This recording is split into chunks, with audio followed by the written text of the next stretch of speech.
Do you try to avoid sugar? Do you drink diet soda because you think it's better for you? Has that helped you lose any weight?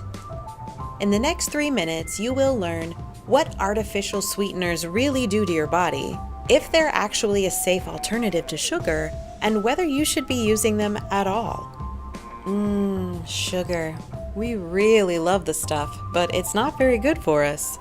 That's why we have artificial sweeteners like aspartame, sucralose, and other chemicals that make our food and drink taste sweeter. But while artificial sweeteners are thought to have the potential to quell the diabetes and obesity epidemics, the numbers have only gotten worse since we started using them.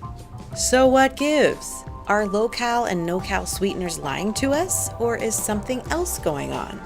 To understand the answer, we must first understand what real sugar actually does to our bodies. When you ingest sugar, it's converted to glucose and absorbed for energy. Anytime you eat something, especially sweets, glucose levels in your bloodstream rise, so your body produces insulin to keep your blood sugar within a normal range. While a sweet treat every now and then is manageable, too much sugar over an extended period of time can result in insulin resistance. Left unchecked, insulin resistance can eventually develop into type 2 diabetes. So how do artificial sweeteners fit into this picture? Although they are, in fact, calorie-free, they aren't consequence-free. Studies show too many artificial sweeteners in your diet significantly increases the risk of developing insulin resistance and diabetes. Tasting something sweet signals the brain to manage the incoming sugar by switching on insulin production. But with artificial sweeteners, there's no actual sugar coming in, so the insulin just kinda hangs out in your bloodstream. Keep repeating this, and you've got insulin resistance, which can eventually turn into full-blown diabetes.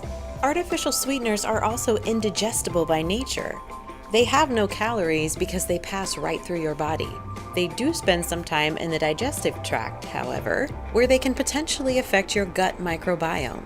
This can cause a variety of unpleasant hormonal changes, including our old friend, insulin resistance. Making matters worse is the fact that artificial sweeteners are exponentially sweeter than sugar, which means they light up a different reward pathway in the brain.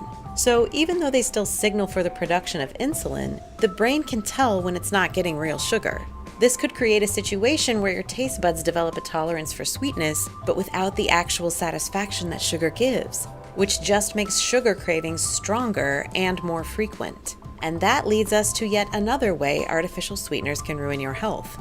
Because if you're now more accustomed to food or drink being sweeter, you may find healthier foods, including sweet ones like fresh fruit, to be too bland now. And how often have you used your calorie-free drink to justify eating some other junk food? Ultimately, while artificial sweeteners can save you calories, it's clear they can do plenty of damage in other ways. The promise of consequence-free sweetness seems too good to pass up, but that's the issue with things that sound too good to be true. They always are. At the end of the day, there's no magic pill for being healthy. Cutting down on sugar without replacing it with artificial sweeteners really is the healthiest option you've got.